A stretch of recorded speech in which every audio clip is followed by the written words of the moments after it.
Assalamualaikum warahmatullahi wabarakatuh. Jumpa lagi dengan saya, Nita Susmiatin. Pada pertemuan kali ini, saya akan bahas tentang matematika untuk kelas 11. Semoga video ini bermanfaat. Yuk, silahkan ditonton dan kita belajar bersama.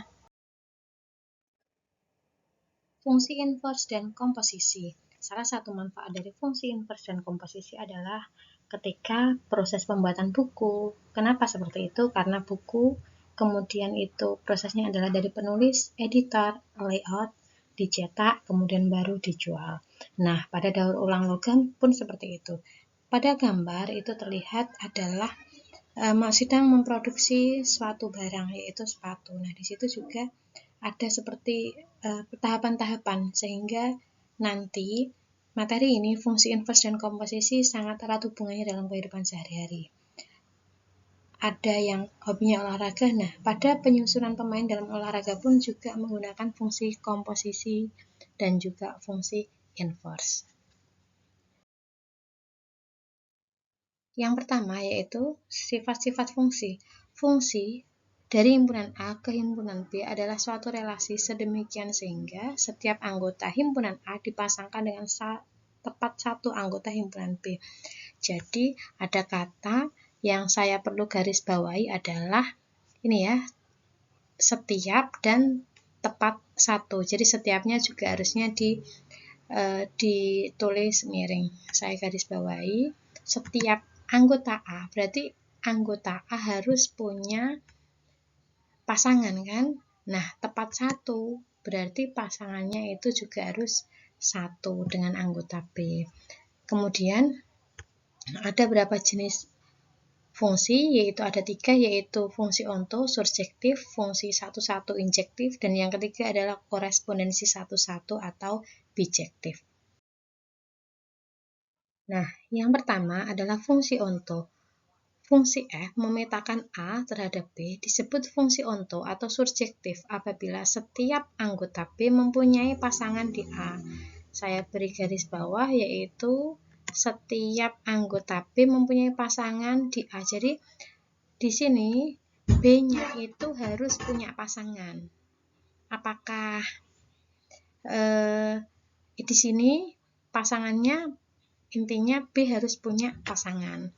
Fungsi memetakan A terhadap B surjektif jika untuk setiap B anggota B maka terdapat A anggota A sehingga FA sama dengan B. Kita lihat di sini ya, ada fungsi A memetakan terhadap B, jadi setiap anggota B harus mempunyai pasangan di A. Jadi ini anggota B adalah PQR, pasangannya P1, Q2, R3. Nah, seperti itu.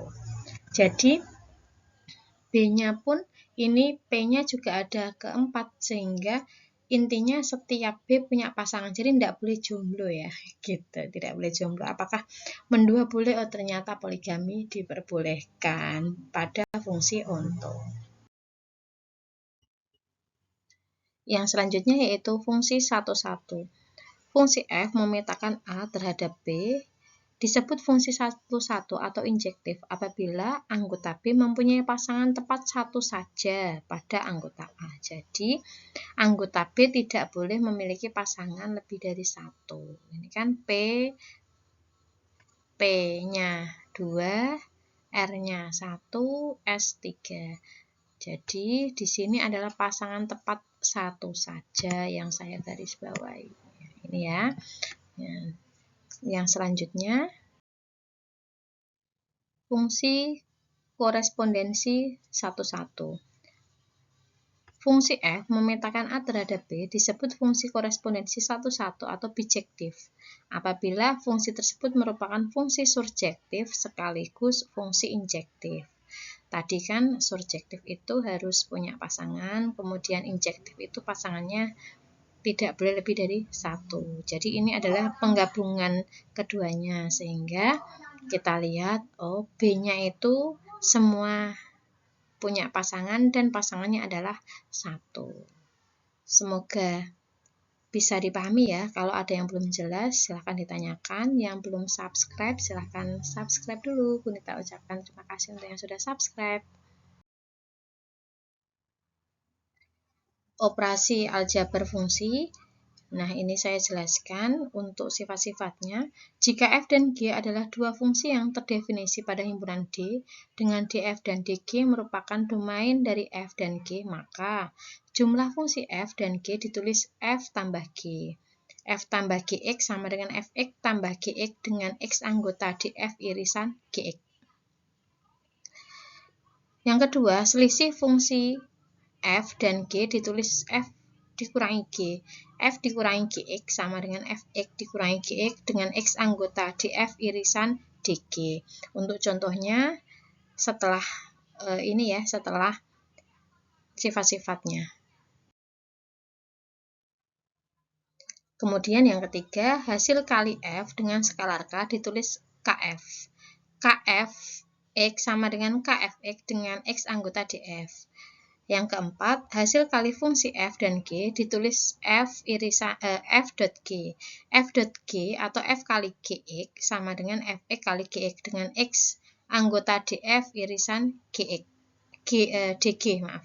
Kemudian yang terakhir, hasil bagi f dengan g ditulis f bagi g. F bagi gx sama dengan fx dibagi dengan gx tidak sama dengan 0. Jadi ada syaratnya untuk pembagian. Dan x anggota elemen df irisan dg. Soal dan pembahasan. Jika diketahui fx sama dengan 4x pangkat 2 plus 2x dan gx-nya adalah 2x plus 1, kemudian k-nya sama dengan 3, tentukan. Ada 5 pertanyaannya, yaitu fx plus gx, kemudian fx min gx, kemudian k kali fx. Yang selanjutnya adalah fx kali gx dan fx dibagi gx. Yuk kita selesaikan bareng-bareng. Nanti jika ada yang kurang sesuai bisa kalian tanyakan atau kita diskusikan di kolom komentar. Gitu ya teman-teman. Fx kita tulis. Di sini ada 4x kuadrat ditambah gx, berarti kita lihat pangkat tertingginya yang x kuadratnya itu hanya ini, berarti kita tulis hanya 4x kuadrat saja. Kemudian ditambah, di sini ada 2x ditambah dengan 2x, berarti berapa x? Jadi ada 4x. Kemudian setelah itu konstantanya ada 1, jadi plus 1. Gini saja, sudah selesai. Nah, sekarang yang kedua, fx min gx. Di sini hanya kita lihat, x pangkat 2-nya di sini hanya 1, ini tok, yang gx-nya tidak ada, ya sudah kita tulis saja. 4x pangkat 2, kemudian, nah kurang jelas ya, ini pangkat 2, kemudian 2x dikurangi 2x, berarti kan 0 ya, ditambah dikurangi 1, berarti 0 dikurangi 1, di sini hasilnya adalah min 1. Sehingga fx min gx 4x kuadrat plus 2x dikurangi dengan 2x plus 1, hasilnya adalah 4x kuadrat min 1. Nah, yang selanjutnya adalah k kali fx. K kali fx. Sekarang k-nya adalah 3, fx-nya adalah 4x pangkat 2 plus 2x. Kita selesaikan, berarti kita tulis dengan 3 kali fx-nya berapa? Kita tulis di sini. 4x kuadrat plus 2x. Harusnya nggak usah ditulis pun bisa langsung kita selesaikan ya. Karena kan tinggal dikalikan 3 saja. Dikalikan dengan konstanta itu yaitu 3. Yuk kita selesaikan. 3 kali 4x kuadrat berarti 3 kali 4. Ini 3 kali 4 12 x kuadrat ya. Berarti ditulis di sini adalah 12 x kuadrat. Nah, kalau sudah, sekarang 3 kali dengan 2x. 3 kali 2x hasilnya adalah 6x tambah 6x. Nah, ini sudah selesai. Yang selanjutnya yaitu fx kali gx. Kita fx kali gx, karena ini panjang, kita tidak usah tulis soalnya lagi. Kita perhatikan untuk yang 4x pangkat 2. 4x pangkat 2 ini mau saya kalikan dengan 2x kemudian 1 gitu ya. Yang selanjutnya adalah 2x kali 2x kemudian kali 1 lagi. Yuk kita mulai. Oke, ambil pennya ya. 4x kuadrat kali 2x hasilnya adalah 8x pangkat 3. Nah, 8x pangkat 3. Kemudian ditambah lagi 4x kuadrat kali 1 hasilnya adalah 4x kuadrat. Oke. Kemudian yang selanjutnya adalah yang 2x, kita kalikan lagi. Ini yang 2x kita kalikan lagi dengan 2x kemudian kalikan dengan 1. Yuk kita lanjutkan. 2x kali 2x hasilnya adalah 4x kuadrat. Nah, kemudian setelah itu 2x dikalikan dengan 1 hasilnya adalah 2x. 2x. Ini kita lihat suku yang sama bisa kita jumlahkan. Ini kan pangkatnya, oke, pangkatnya ini 3. Nah, di sini ada pangkat 2, ada pangkat 2. Nah, yang 2 ini bisa kita jadikan 1. Menjadikan satunya seperti apa? Nah, kita lihat 8x pangkat 3, saya tulis di sini. Oke, pangkat 3 ya ini.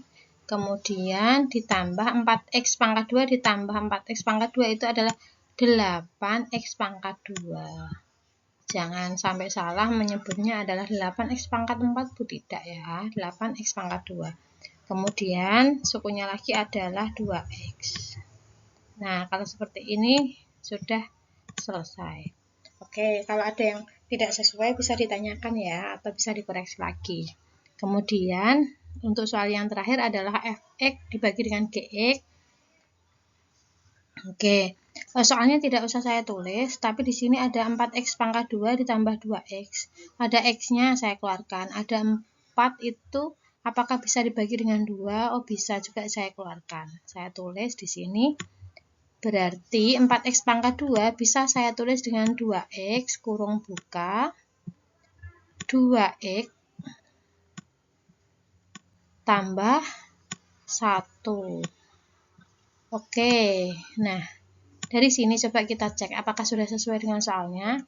2x kali 2x apakah 4x kuadrat? Betul ya teman-teman.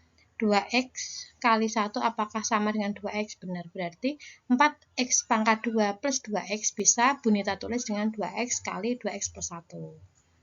Kemudian karena dibagi dengan gx berarti saya tulis bagi berapa? 2x plus 1. Nah, kita perhatikan apakah pembilang dan penyebut ada yang sama? Nah, ini sama kan? Kalau sama berarti bisa kita sederhanakan. Oke, kalau sudah hasilnya sama dengan berapa? Hasilnya yaitu ini. Hasilnya adalah 2x. Saya tulis di sini 2x. Semoga bisa lebih paham ya. Jika ada yang belum paham bisa di skip dulu videonya, dihentikan, bisa dicoba lagi begitu agar bisa menyelesaikan soal-soal yang sudah saya berikan. Oke, di akhir video ini saya memberikan soal, yaitu soalnya di sini sudah ada fx-nya x kuadrat plus 2x dan gx-nya adalah x plus 5, k sama dengan 2. Tentukan fx tambah gx, fx min gx, k kali fx, fx kali gx, fx dibagi dengan gx. Nah, itu bisa coba teman-teman selesaikan 5 soal ini. Nanti jika ada yang belum paham bisa ditanyakan. Selamat mengerjakan, semoga sukses. Terima kasih sudah menonton video ini. Ini adalah part 1, jadi nanti akan ada part 2. Assalamualaikum warahmatullahi wabarakatuh.